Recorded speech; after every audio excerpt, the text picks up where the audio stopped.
here, MSNBC contributor Mike Barnicle, NBC News national affairs analyst and a partner and chief political columnist at Puck, John Heilman, and co-founder of Axios, Mike Allen. Great team this morning. Your thoughts on this? What we're seeing is potentially an evolution of thought on the part of President Biden on whether to stay in? We've had so many momentous days over the past several weeks. I can't believe there won't be history books that just detail what's happened maybe over the last 3 weeks, the last 21 days. It's really dizzying, and it feels like when you see documentaries on 1968, when the chaos that went on, just one event after another. But yesterday, Willie, was just a day in and of itself that may be determinative, that may lead to that March 1968 moment when LBJ announced that he wasn't going to seek the Democratic nomination. Again, I mean, you think about yesterday morning, we're on the show, and I brought up a series of polls that showed very little movement post-debate, and very little movement even post the tragedy that occurred on Saturday. And also just one Democratic pollster after another saying it wasn't the debate that caused damage to Joe Biden. It was probably all the Democratic infighting afterwards. And so there was a belief in Biden world that he could survive. Then we get off the air and one thing after another happens. And of course, we heard that Senator Schumer, the Democratic majority leader in the United States Senate, called on Joe Biden, in so many words, to step down. Hakeem Jeffries, basically the same thing, real concern. Perhaps still one of the most powerful people among grassroots and Democratic donors, Nancy Pelosi, still out there. And that's the one. What I keep hearing is Speaker Emeritus Pelosi, so brilliant. She's not getting on phone calls saying Joe Biden must go. She's conducting a listening tour, and she's calling one Democratic House member after another that are in vulnerable seats. And all she's getting back, bad news. And so she's letting them know just enough based on reporting that she understands their concerns, and she's very concerned, too, that they cannot lose the House. You have that. And so that sounds like elites. But then on top of that, of course, the Associated Press poll that 2/3 of Democrats want Joe Biden out of the race. That's not the elites. That's the heart and soul of the Democratic Party. And there's no way a candidate can win a general election if 2/3 of his own people say he needs to withdraw. And so you add all this up, and then finally he gets the word from Jeffrey Katzenberg in Las Vegas, who before had been sort of the hero of fundraising, who had raised all of this money for Joe Biden, just telling the president the spigots run dry. Donors are not giving money anymore, Mr. President. We can't get donors to give money. You then hear about not infighting inside the Biden campaign, but just a sadness, an understanding that they cannot win with a man that they respect and love. And they're basically waiting for orders. Who are they going to help beat Donald Trump? And so all of that happened yesterday, along with so much more.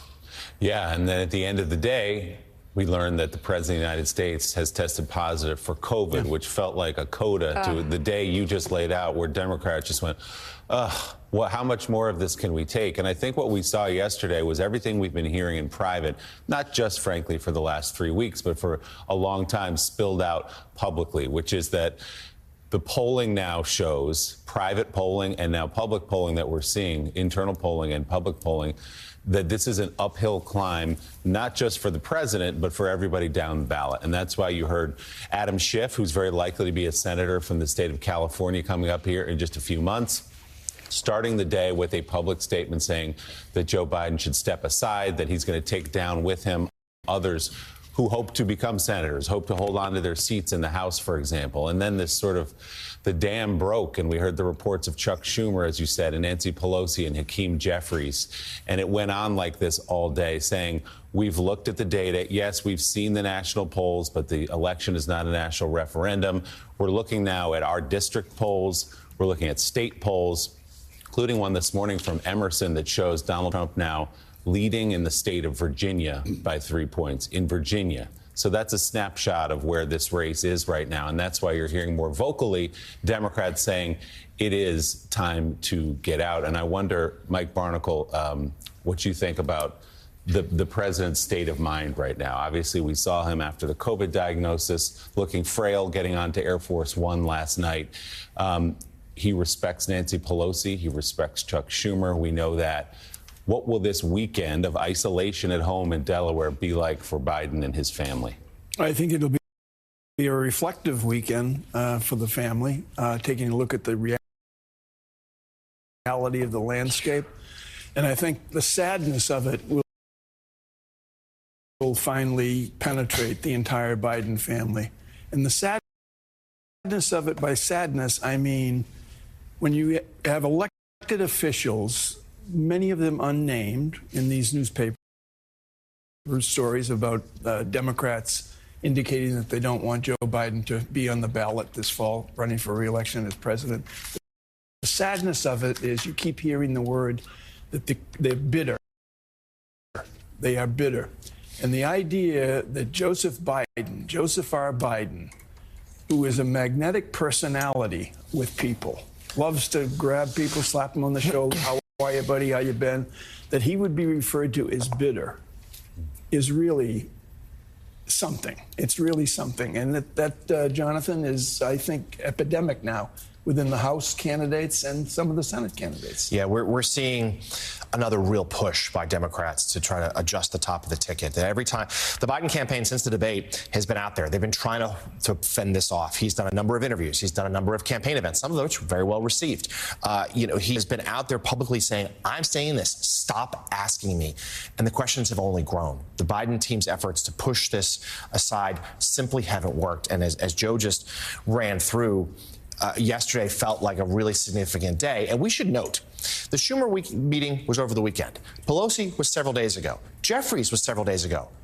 But what was not coincidental is they all leaked yesterday. Yeah. And I think that there is a sense that this is the time. The Democrats see this as their final moment, as a contrast to what we're seeing at the RNC, where, like it or not, the Republicans are totally unified around Donald Trump. They've embraced his running mate. We're going to hear from Trump tonight. Their confidence there. And they're also expected to put up a record fundraising total in the wake of the assassination attempt. You contrast that with the Democrats, their own fundraising drying up, and this sense of doom that's permeated the party.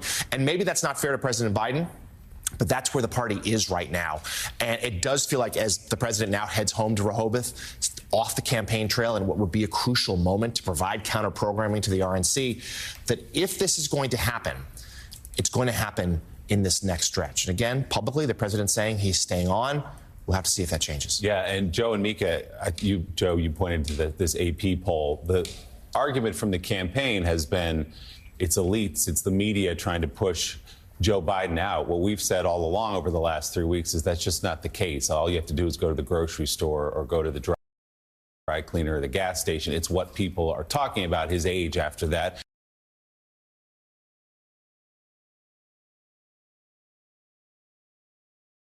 And frankly, there were a lot of people rooting for Joe Biden in these last 3 weeks.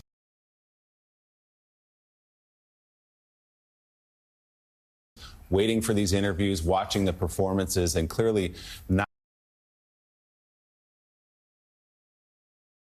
assured when you see that 65% of Democrats,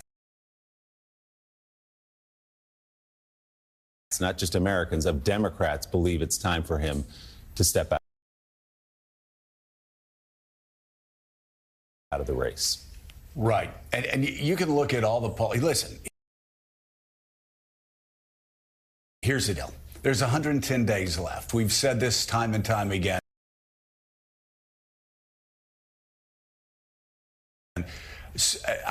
We've seen polls. Anybody that remembers 1980 remembers that on Wednesday, Thursday, Friday before the election, the race was too close to call, and suddenly there was a massive break toward Ronald Reagan the final weekend. Reagan wins a massive landslide in 1980 over Jimmy Carter. You can go to 1988. There's Michael Dukakis. He's up by 15, 16, 17 points in the summer. George H.W. Bush mocked, ridiculed. This race is over. Democrats were saying it, completely confident George H.W. Bush wins in a landslide. We remember here in 2016 being mocked and ridiculed for even saying in late October, early November, that Donald Trump had a pathway to 270 electoral votes. Everybody likes to say, oh, we knew he's... No, they didn't. Nobody was saying it. The very few people who were saying it were being mocked and ridiculed. That was in 2016. So, yes, a week in politics. I think Macmillan may have said it, maybe Harold Wilson. One of those British prime ministers from the 1960s said it. That in politics, a week is a lifetime. And you got 110 days. So many things can happen. So many things will happen.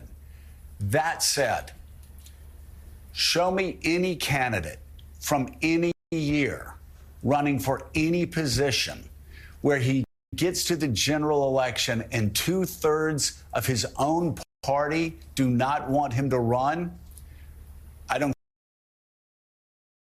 care if it's Joe Biden in 2024, if it's Joe Scarborough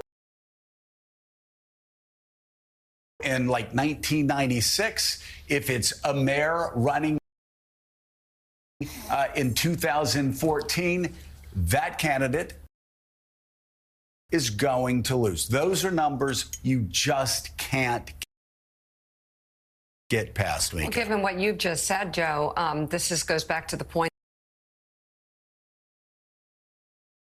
that you made a week ago, perhaps more, and that the Dems need to get it together. They really need to get whatever they've got going. Whatever it is, the problem should not be our candidate. The focus should be on Donald Trump. You know, it may or may not be Joe Biden. I trust Joe Biden's abilities. I also trust Nancy Pelosi's political acumen.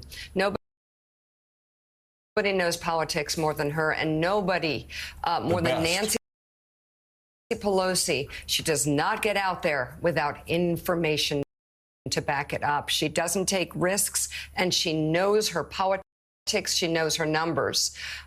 She doesn't lose votes. You remember, whenever Nancy Pelosi, people say, well, is this going to pass or not? We would always say, when Nancy was Speaker, we'd say, well, if she puts it on the floor, it's going to pass, because she knows where the votes are better than anybody I've ever seen. If there is a change, it's got to be a change that gets Barack Obama behind the candidate, Michelle Obama behind the candidate, George W. Bush behind the candidate, former presidents and world leaders and people who understand the importance of democracy, because it's going to take citizens who care about this country to bring this back together, or Trump will win. Trump right now is on the path to winning. Yes, he is. Let's go to NBC News Capitol Hill correspondent Ryan Nobles. Ryan, what a day yesterday on the Hill.